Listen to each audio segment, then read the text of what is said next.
folks, right on. Welcome to the shop. As you can see, the project in the shop is flattening these redwood rounds. Now you can see here that I have a whole stack of these that I'm doing for a customer. We're turning these into little tables. And in order to flatten these, I needed to build this router sled and router table. So that's the video that's on deck today, is showing you how I built this router sled. You know, this is kind of like an overhead CNC, but instead of a computer running it, right, I'm running it. And I gotta say, it's working out fabulous. I've been using it for a little while, and it is just working great. So stay tuned and check out how I built this router sled. Right on. All right, first up, I am starting by building the router sled table. Now this consists of a sheet of 3/4 inch CDX plywood, and here I am ripping down a couple rails out of 2x10 material. Now here on the table saw, I'm just kind of straight lining these, and I'm ripping these down to a height that will work for the rounds that I'm going to flatten. Now the rounds that I have are 5 to 6 inches thick, so I am going to have these rails about 7 inches above the table.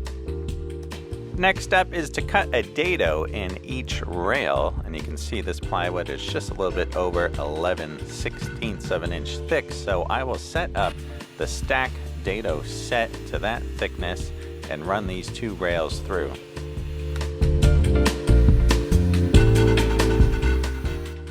I'm going to attach these rails to the edge of the plywood with some 1 5/8" screws. So here I'm just pre-drilling through the dado.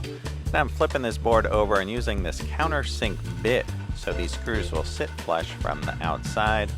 I'm tapping these rails on, and then I'll send some screws home.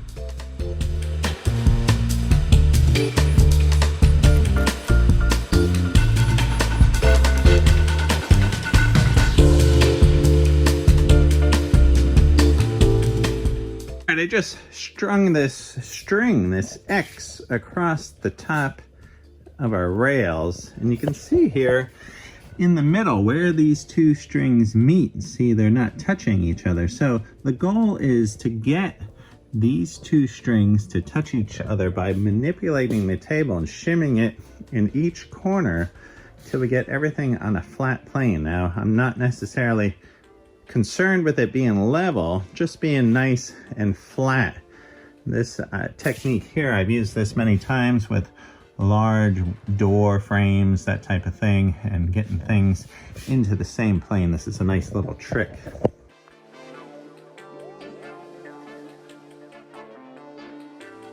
All right, I've gone around the table with the straight edge to make sure everything's flat in here, and I've shinned it in different spots. Unfortunately, my table is not dead flat. That's one thing I need to make here down the road. But if we look at our strings, they are just barely touching there in the center, and that's perfect. You don't want them pushing real hard on each other. You want to look that they're just barely touching, and that gives us a nice flat plane playing off our redwood rounds, right? All right, now it is time to make our router sled, our cross sled here. And the router I'm going to be using is this Porter Cable Speedmatic. This is a really nice heavy duty router. It's got a large range of speeds on it. And so I'm gonna be making the sled here out of this angle iron. Now this is 3 inches by 3 inches by 3/16 of an inch thick. So I'm gonna cut this into 2 pieces.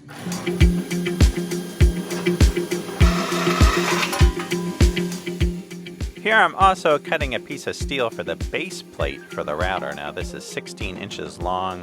This is 3/16 of an inch thick and 8 inches wide. That will make a nice base for the router. Before I get to work on those rails, I need to make this base plate. So here I'm just transferring some holes from the router to our new base plate. Then I head over to the Bridgeport mill and drill these holes out. Here I'm setting up the mill at 150 RPM with this hole saw. Slow and steady wins the race, right?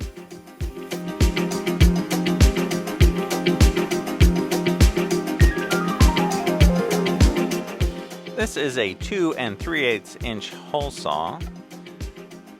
And that goes through that just like butter. Here I'm just going to countersink these holes real quick to accept those router base screws. And here I'm drilling the port for our vacuum. So our vacuum is going to attach right here. And I bought this little vacuum attachment thing. This is a Home Depot special, you know, 10 bucks or something. Adjustable, fits many sizes of vacuums. So I'm just cutting that off and I will mount this to our new router base plate.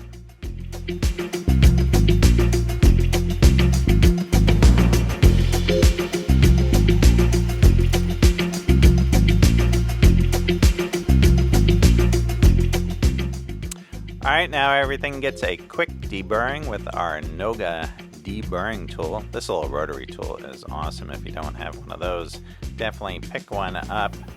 Now I'm going to sand this base plate, get it nice and smooth, and then I'm going to pull out the old Johnson paste wax and put a nice coat on. I put a coat on and then I wait about 5 minutes and then I buff it off. That makes that nice and slick. That's going to run really smooth in our guides.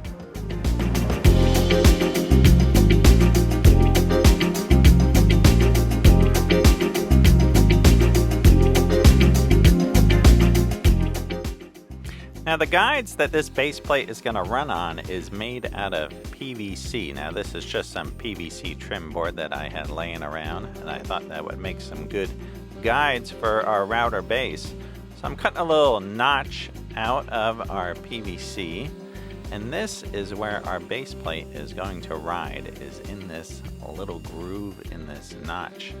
Now I'm trimming this down so the height of our notch is the same thickness as our base plate, 3/16 of an inch thick. Here I'm knocking off a corner so that these can nestle nicely into our rails, because the inner corner of that rail has a little rounded radius to it. So now these nestle in there quite nicely.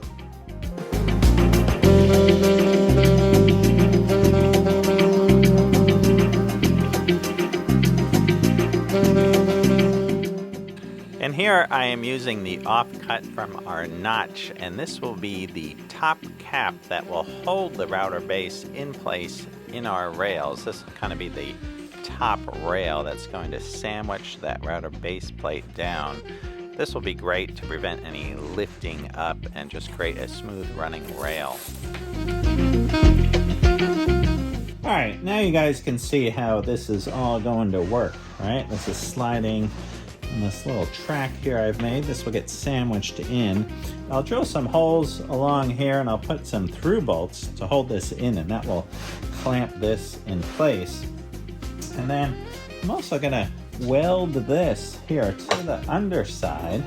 I'm going to put kind of a locking mechanism. I think I might go with this here with a hole through the middle, and this will be a lever lock to push against this. And then I got a couple little stop brackets that I will weld to the underside here on the back side, so I have something to push against with that lever lock.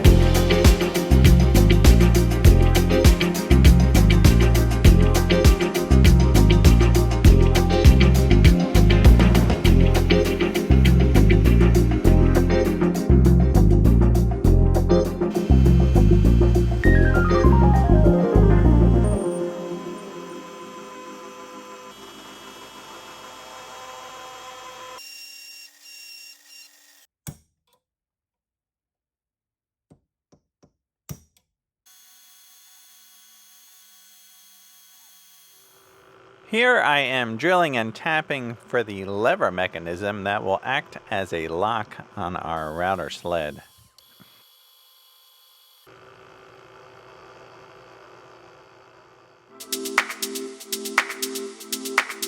Alright, my friend Ty here was nice enough to stop by with some morning coffee, and he helped me on the assembly of this. So we clamped this together with some spacer blocks that allowed our router base to slide freely in the guides.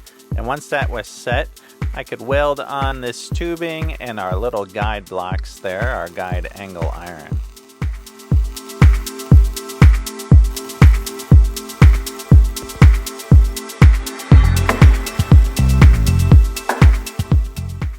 Here I'm giving everything a nice coat of the Johnson paste wax on the PVC and on the steel, and this will also make this whole assembly slide on our rails nice and slick.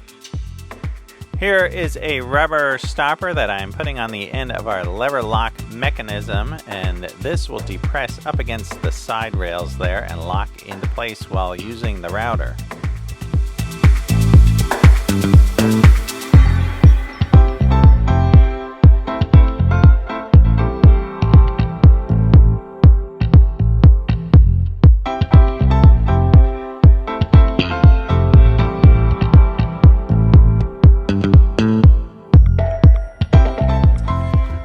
I took out the router motor. I'm going to mount the surfacing bit that I got here, and I ordered this one up on Amazon. I'm not sure how this bit will perform, but hopefully it will do a good job. Put a link to this in the description if this thing works out. All right, here it's covered in some wax. Let me peel that. All right, here's a look at this bit. You can see it has some inserts on it. It has 3 inserts, replaceable, and you can also flip these around to get a sharp side. This is a 1/2 inch shank on here, and I'm going to use this 1/2 inch collet to mount this to the router. I'll put this down to the bottom, and about that much sticking out. I'll mount this right up in the motor.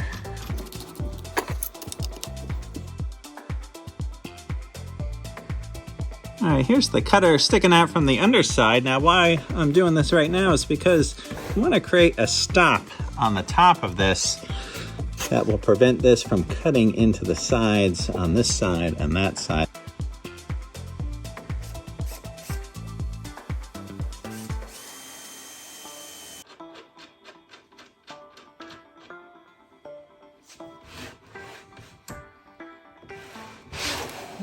All right, that's a nice stop. That worked like a charm. Right, you can see I got a transfer punch in here. This is for an attachment, like a guide attachment for this router. So it has a couple of holes that go through the base. I didn't have any rod that size. This is 29/64 the hole. So I ended up using a transfer punch until I find a piece of rod to put in there. All right, so I got one stop here. I'll do the same on the other end and put a stop on the other side. All right, look at this. Hold on. Let me get this Home Depot bucket out of here. I tell you, just the thought, or just the sight of looking at one of those Home Depot buckets just reminds me of how they wiped out all the great hardware stores. I don't know. That orange color makes me cringe sometimes, even though I'm guilty, right? I shop there myself. But anyway, never mind that. Look at this action. This thing is looking dynamite. I got the stops set up. We hit there, slide down to the other end. I am more than happy with how this turned out. This thing looks great. All right, before we dig into flattening one of these rounds, I got the router set up here. I just want to take the corners off of these, sand these down a little bit. I'm going to put some 1.5 inch increments on the top of here, so when I move the sled, I can see how far I'm moving it each time, right? I'll put the wax on top here, make this slide back and forth nice and slick. So I'll get the router fired up here.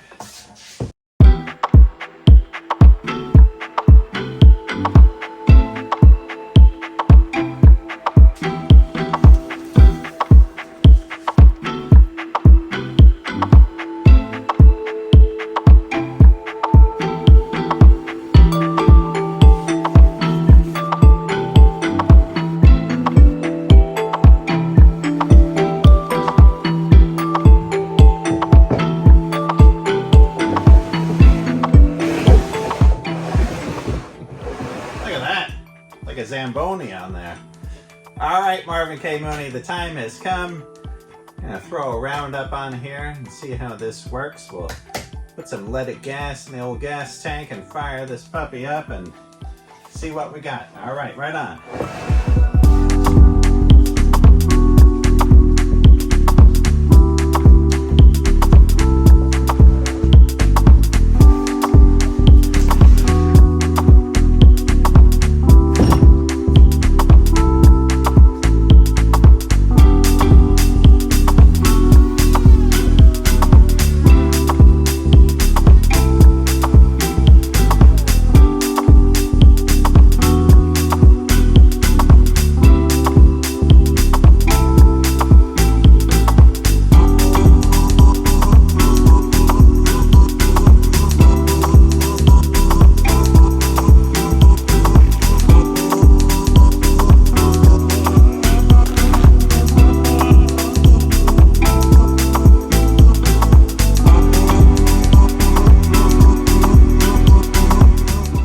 Now using this line here as a gauge and this little ring, right? I'm gonna loosen this up.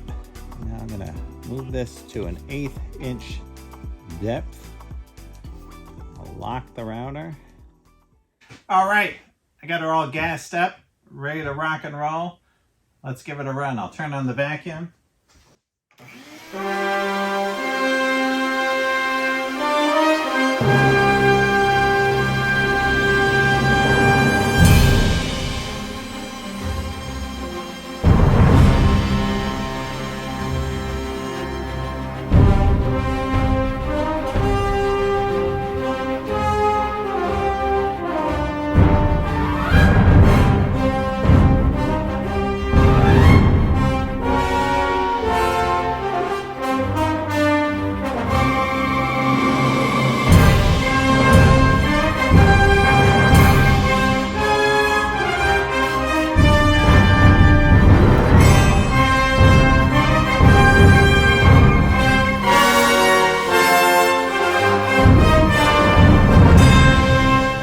As you can see, this is working dynamite. It's working out better than I expected. Everything is nice and smooth.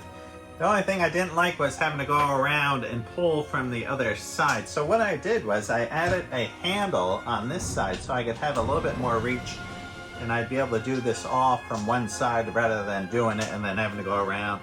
All right, here is the handle that I attached. I just drilled a hole and I put this on there. This is just an old milling machine vise handle that I had laying around, and I think that will work perfect. So let's give it a test. I just want to show you here that this slab is coming out great. I got everything on that last pass except for just a tiny area over there, which I'm gonna drop it another 1/8 and surface it all again just to get that little spot. I want this thing looking great.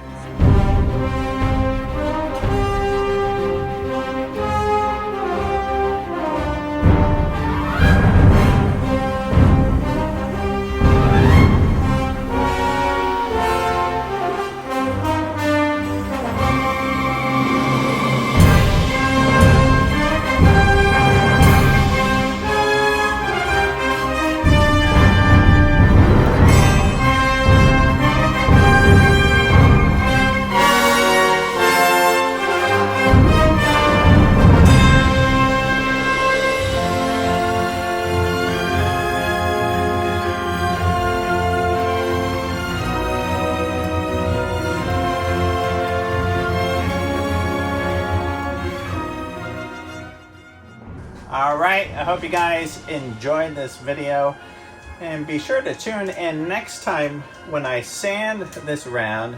Then I'm also going to be putting an epoxy finish on here combined with a wipe-on poly. You're not going to want to miss that. That's going to be pretty cool to see this all done up. So if you haven't already, please like and subscribe. Tell your buddies, tell your friends to tune in, subscribe. All right, I hope you guys are doing great, and I'll see you all soon. All right, right on.